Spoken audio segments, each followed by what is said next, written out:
All right, junkguysdfw.net. This is kind of part 2 series about starting a junk removal business, okay? So this is kind of an important thing. But I just want to say it is absolutely raining outside. You can see it's raining, raining, okay? And it's bad weather outside, so it kind of sucks.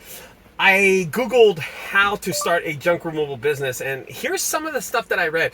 So as a newcomer in the business or thinking of starting the business, or maybe you've been in business for a little while, here are some of the things that, some of the influences. I think we talked about this in the last video, how you're easily influenced into buying things and purchasing leads and just ideas that people have that you really don't need when you start a junk removal business, okay? But this is something that I Googled, and then it gave me a list of 10 things. I'm gonna go over it really fast. The first thing is plan your junk removal business. I don't understand. What are you gonna write this stuff down? Listen, it's really easy. It's a truck, a trailer, some permits, and then you're off working, okay? There's not a lot of stuff to plan. Number 2, form your junk removal business into a legal entity. I'm sorry. I already told you about that. What I suggest you do is start off first, see if it's successful, and then get an LLC or a DBA, and definitely a DBA before you get an LLC. Don't be spending $300 on something that you don't even know it's going to work, okay? I'm just want to let you know that. Number 3, register your junk removal business for taxes. Again, that's something that if you're just going to start off mom and pop, you should take your time, pace yourself. When you get a handful of jobs, or just maybe like 20, 30 jobs, and you're making money, then file your taxes and be sure that you have everything down, because this is just costly stuff that on your first try you're going to pay taxes. It's not going to work like that. Number 4, open a business account and credit card. And I'm going to tell you this, okay? I'm going to eliminate that whole idea, because bank accounts do cost money to start up. Don't do anything dumb like that. Venmo, Cash App, Zelle, PayPal, all of them are free to open up. I'm going to tell you something. You don't need a bank account, okay? You can have these 4 applications, and they're online. And I'm going to tell you, you will not mess on any credit card processing. Don't pay that 2.5, 25 cents per transaction kind of deal. All right, next one is 6.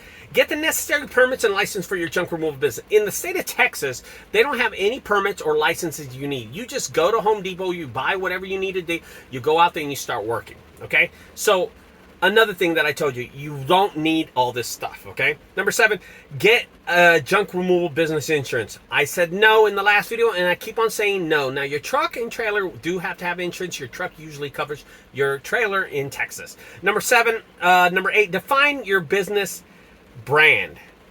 In other words, just get a name, okay? Think of a snazzy name with the city that you're serving. Number 9 is create your junk removal business website. And that's something I do agree on, okay?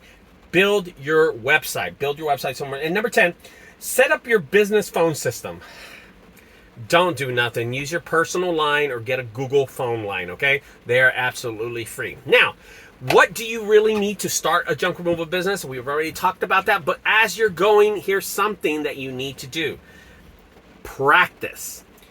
Work for another junk removal company. Work for them and see if you're something that you like. Okay, so a lot of people take ride-alongs with me. They come here, they do a ride-along with them. I use them as free work, and I show them the business. I show them how the business is ran and how the business needs to be run. Okay, I tell them the ups and downs of the business, the expenses, the income that I bring in, and I show them how the business is actually ran. That is something that you need to do. If you've never done junk removal, do a ride along with a competitor, or go get a job at a junk removal service and see how they actually do things, okay? That's one thing. Second thing that's really, really important, find out how much is the tonnage in your area. You got to find out how much to charge per load for your trailer. So you got to find out see, if you have pricing in your head for your trailer, that's going to change really fast when you find out how much they charge per ton.